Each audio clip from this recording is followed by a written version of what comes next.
Journal, a brand new app coming to iPhone later this year. Journaling is a great way to practice gratitude and has been shown to improve your well-being. So Apple decided to make a journaling app. Let's talk about it.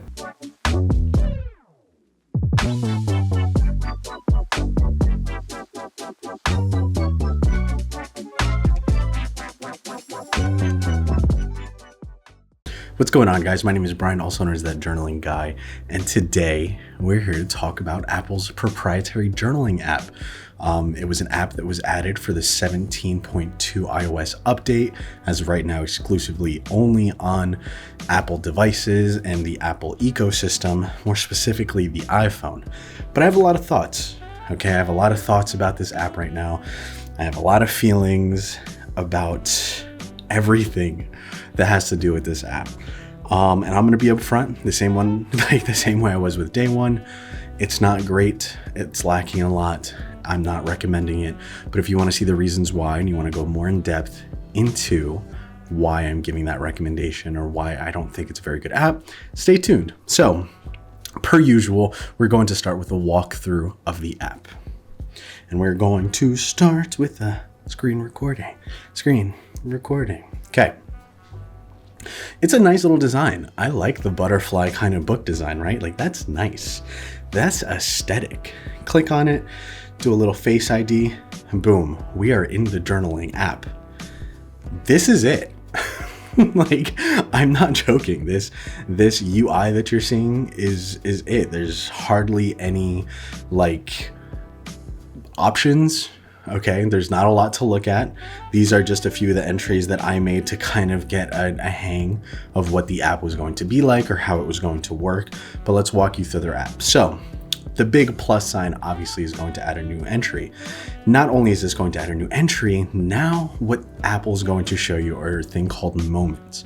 In the moments, you're going to get little bits of activity that include things like your workout, the music you're listening to, or locations. It's going to use your GPS data. It's going to use your pictures from your library, and it's going to give you suggestions to what to write about. Essentially, it'll give you reflections based on your photos, based on the data that's accessed through your phone. You can click on any one of these moments and kind of talk a little bit about it. It's a good way for it to kind of jog your memory, right? Get it going for you to remember certain moments in your life that you might have not thought about journaling about. It's pretty good. If you decide that you don't want to click on any of these moments, right? So I have my pictures here, I have my highlights. You just go down and click new entry. Now, before you say anything, don't worry. The GPS data you see there is not where I live. I was traveling to Philadelphia. I was hanging out over there. So don't be a creep. Just if you were trying to be like that, don't be like that. I'm careful. Anyway, you're gonna see your regular kind of data entry for new entry. You're gonna see things like your GPS at the bottom right corner. I'm not going to click on it because that'll give you my current location. Then you can add voice memos. We're adding a voice memo. Wow, this is incredible. Now, the only difference between this voice memo is that it's not going to have the auto dictation that day one has. So it's strictly just a voice memo. It is a voice note that you can listen to over and over if you like listening to your voice like that. I don't know. Second, you're going to have your pictures. So boom, hello, whoop. Let's go back down, cancel. You're going to be able to access your photo library, okay? And it only accesses like the most recent pictures. I don't even know if it'll be able to access your entire album or previous pictures. From what I see, it's only private access. So you only get a selection of a few photos. And then again, with the little pencil wand magic here, you get the same thing. You get your private suggestions, moments that you can decide to reflect on. Here, the same thing with the writing. I'm writing, let's see. I'm writing in my new journal app. And you're done, okay? Here, you're going to be able to do your manual data entry, like the date entry, I mean. So either when you start the entry, or you can do a custom date, which allows you to backfill certain journal entries. So let's say you forgot to journal a week ago, you can go to a custom date, boom, click on that custom date, and you'll be able to backfill tons and tons and tons of journal entries. I'm going to give you an idea of why you shouldn't do that later, but we'll continue with the little walkthrough. Then here you can bookmark, because you can have favorites, and in the favorites, let's say here, you click done. You can go here in this corner, I'm saying here a lot, and you'll be able to sort by bookmarked, photos, recorded audio, activity, reflections, and places. Here's the bookmark. We just bookmarked it, so it's essentially a favorites tab. This is where you're gonna find your favorite data, like your favorite entries, and then all your entries. And that is it. Okay, that is as deep as this app goes. I wanna get into the pros and cons of the app in general. Okay, let's start with the pros, because I don't want to shit on this app before it even takes off. Okay, because that's not fair. Number one pro being it's free. Okay, this is going to come with all iPhones, and I really want to emphasize that it is on iPhones. Okay, as of right now, it's not even on the 17.0 updates, on the 17.2 iOS update. You could have gotten into the beta before this initial release, but now the full app is out, so this is what you're going to be expecting for the first release of the Apple Journal. iPhones, okay, and I can't stress this enough. It's for the iPhones, and I want to just I'm going to give you an idea of why I think that is, like why specifically they decided to only release it for the iPhone, but we'll get to that a little bit later. Number two, data access is also a pro. It has incredible access, a lot. Some people might be a little bit uncomfortable with the amount of access it has on your phone, and I'm saying that because this really focuses on Apple's Moments feature. Like I said, it's going to have access to things like your workout, your podcast, your Apple Music, your photos, okay, your previous memories, like photo memories. It's going to have a lot of access. And that's kind of why I think that they decided to only bring it to the iPhone. My main reasoning, like it's the only reason that I think that they wouldn't bring it to the iPad or the Mac first, because I feel like that would make sense for a journaling app, is the amount of data that your phone contains. Like nobody in this world is going to know you as well as your phone provider and your phone itself, okay? And since Apple's main thing with this app, in my humble opinion, is the machine learning. They are training their AI on data. And what data are they using? They're using your data. They're using the access that they have with your phone that you are giving them permission to use.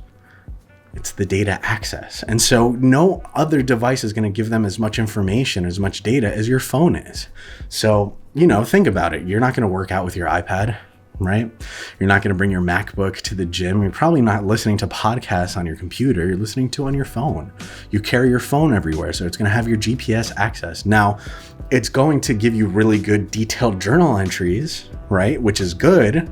It's going to allow this Moments AI to sort of flourish in the future. And we've kind of talked about that. I talked about it in a little reel of how I think AI is going to revolutionize journaling.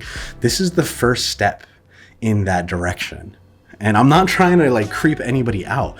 I think it's really cool, but it's also kind of scary because the amount of information that they already have on you is a lot, and they're probably going to get a lot more if you decide to use this app. Number three, you can be locked. So it is pretty secure.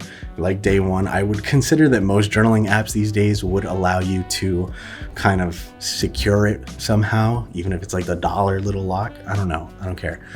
You can use Face ID. You could use a PIN. It allows it to be closed. And it's going to store as a local data, and we're going to come back to that. It's going to be stored on your device. You can have journal backups on the iCloud, which is also a feature and is also encrypted, which means even Apple doesn't have access to that information. But there is a caveat, which I might as well just talk about that now. It is stored on your local device. What does that mean? We've already seen this little sign. I know you've seen it. We've all had these horrible experiences with iPhones. If you're an iPhone user, okay, it's not new. It's only going to get worse. Every journal entry that you use is going to take up local storage. Okay, Brian, well, maybe I don't want to use local storage. I just want to use backups, and I'll use the iCloud. it uses your iCloud storage. All right, mind you, we as Apple users need to pay for iCloud storage. I know there's an initial amount, but it's not very big. And if you're gonna already fill it up with pictures and blah, blah, blah, you're only going to be adding onto that with your entries. It's not like it has its own iCloud, like its own cloud service the way Day One does. It's all gonna take up space. So keep that in mind if you decide to migrate your entire journaling system from something like Journey or Day One into your Apple Journal. It's gonna take up space. Everything takes up space. The pictures, the music, the entries, takes up space. Keep that in mind. But I mean, it's locally stored, you know, so you'll have access to it on your iPhone. And the fourth pro that I really enjoyed was the backfilling. I think that's a really cool idea. It allows you to backfill certain dates. So let's say you miss a journaling day, you just go in, choose the date, and you can even start backfilling your physical journals into your app if you have the time, okay? It's really cool. Something that I kind of hesitate to name as a pro is the fact that it has the reminder, the notification. That's standard, okay? Most apps these days are going to have the reminder, hey, don't forget to journal, or hey, come check out the app. I think people that are naming it as like, oh my God, it's the best reminder for journaling I've ever seen. It's basic. Most apps, if they don't have a notification system, you're just fucking up somewhere. So don't be stupid. Let's not blow it out of proportion and pretend this notification's all of a sudden going to create the best journaling habit that's going to save your life. No, it's there. So if it's something that's really important to you, you got it. And the final pro, I think, is the UX design. Like UX, UI, I think it looks super clean, super simplistic, very, very, very easy to use. There is a very little to no learning curve on this app. It's not incredibly overwhelming. I think considering this might be on everybody's iPhone when they update or if they decide to download it, it's going to be really easy for people who aren't accustomed to using journaling apps. It's going to be really cool. It's just kind of drop and play, you know, click the picture, say what you want, record a few sentences, you're done. It's easy. Now, to the parts we've all been waiting for, the juiciness of it all. The cons, and I do think there's a few cons, and then I'm going to talk about what I would like to see on the app. But the biggest con being it's only on iPhone. It's only on iPhone. Why? In what world? I'm sorry, but I hate journaling on the iPhone. It is so frustrating typing away on that little ass keyboard. Like, bring it to the Mac, and I'm sure there's plans for that, right? Bring it to the MacBook, bring it to the iPad. The way I journal with my iPad is I have a whole keyboard setup of like a portfolio kind of thing that has a keyboard, and that allows me to take it anywhere and feel more comfortable and like journal for extended periods of time. I think that people who really start getting into digital journaling aren't only going to write one or two sentences. I feel like people are going to start getting more detailed. It's going to start taking more time. It's going to be more uncomfortable the more it goes. I understand that they want access to that juicy data.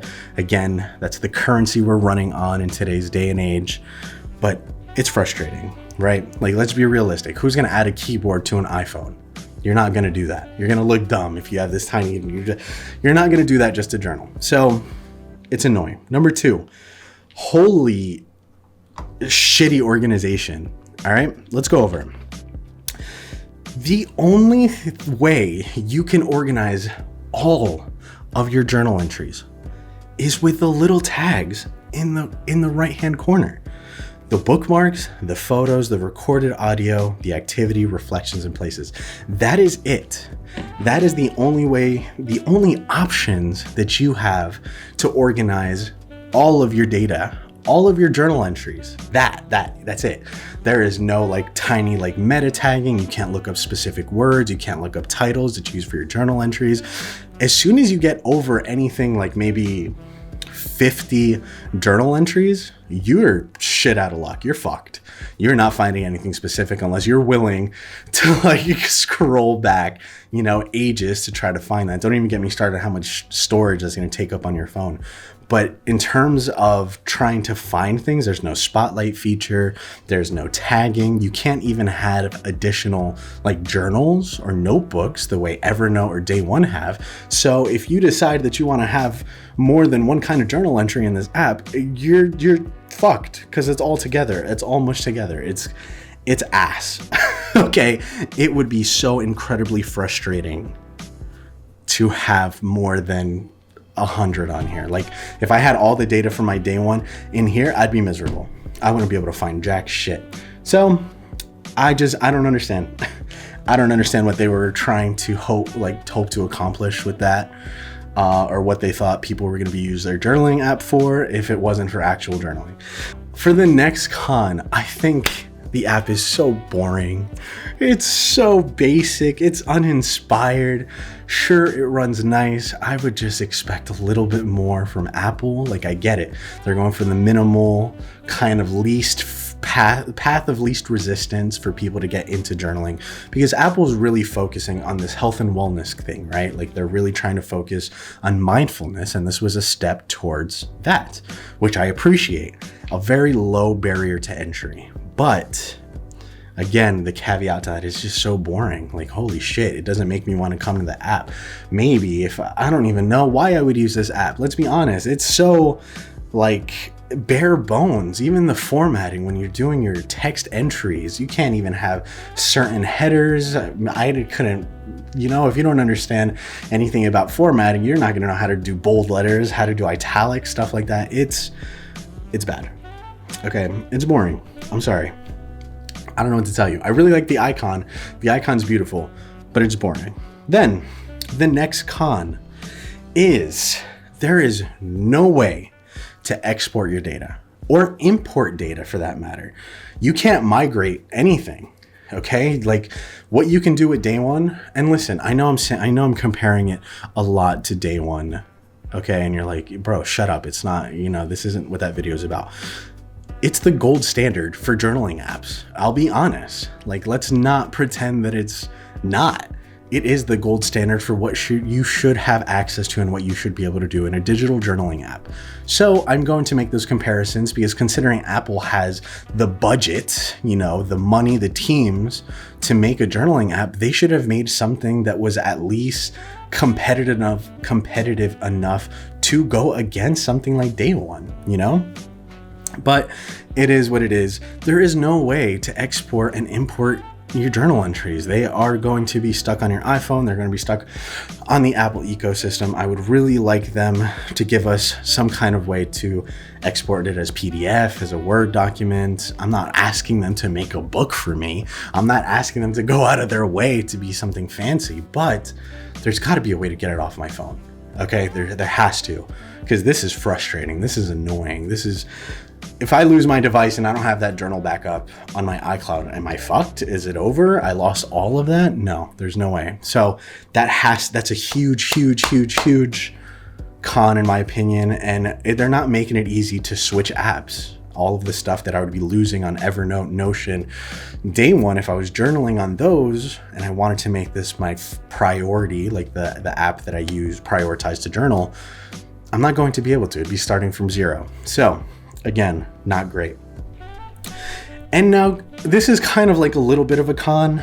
Like, I'm not going to say it's huge, but it's definitely a barrier for the suggestions and the moments, the AI in general. Okay. It's giving me suggestions from years ago, which is cool. I think, there's a lot of moments that I want to relive and I would love to talk about. But there's a lot of things I don't want to relive. There's a lot of things I don't want to see again. They're off my iPhone. Like, get out of my iCloud. Stop bringing that into my phone. I don't want to see a lot of stuff again. And I think that might be the way that you train the AI and the suggestions feature. Like, if there has to be a way to say, like, I don't like that, or exclude names or exclude faces. There's things that I don't want to see again. And somebody who probably has some traumatic experiences, unfortunately, saved in the form of pictures or with people that they don't want to remember or bring back into their life. That can suck to see that again, to feel that rush of emotions of reliving those experiences. So I'm not too happy with the way suggestions and moments is working now, but I feel like in the future, if there is a better way to give it a thumbs up, thumbs down, it could be a lot better. But right now, overall, the suggestions and the moments is super generic, is super basic. The prompts that we're seeing isn't like hyper specific to the things that are found on our phone, but they will be. It'll get there, you know, eventually. Right now, these kind of prompts you could find on Pinterest, or you could find on like Facebook, you know, like people will be posting motivational quotes, like what would you do if money was not an option, you know, kind of stuff like that. I appreciate the nudge into helping people get started with journaling, but I don't think that's what people are using this app for. I think people want to get a little more in depth into what they're experiencing, and I want those prompts to be way more specific based on their data. Again, I think that comes with time. So those are the pros and the cons of this app so far. Hopefully I'm doing a good job of kind of explaining my thought process behind them, but I want to talk a little bit about what I would want to see in the future and some improvements for the Apple Journal. Number one, I want more app integration. Something I didn't mention in the pros or the cons is that Apple is giving API access to other apps, API integration, which means that it's allowing it to connect to other apps that aren't just proprietary to Apple. So things like Spotify, other podcasting apps, things like that will eventually be able to be recorded in your journal app. As of right now, I don't use Apple Music. I use Spotify. Okay, I'm a Spotify fanboy. I'm sorry, it's better. I like the Spotify Wrapped. I live off of that. It's like, I live off of it. More app integration is what I want to see. Things like MyFitnessPal would be cool. Nike Run Plus, things like that would be nice. Before, just to end the video, there are some cool uses that I've heard people use the Apple Journal for. Number one being a book journal. And I actually thought that was a really good idea. So what they did was they took pictures of the book that they're reading, right? Like the page of interest, and they would make a little voice note. They'd be like, oh, it's so weird that this character did this.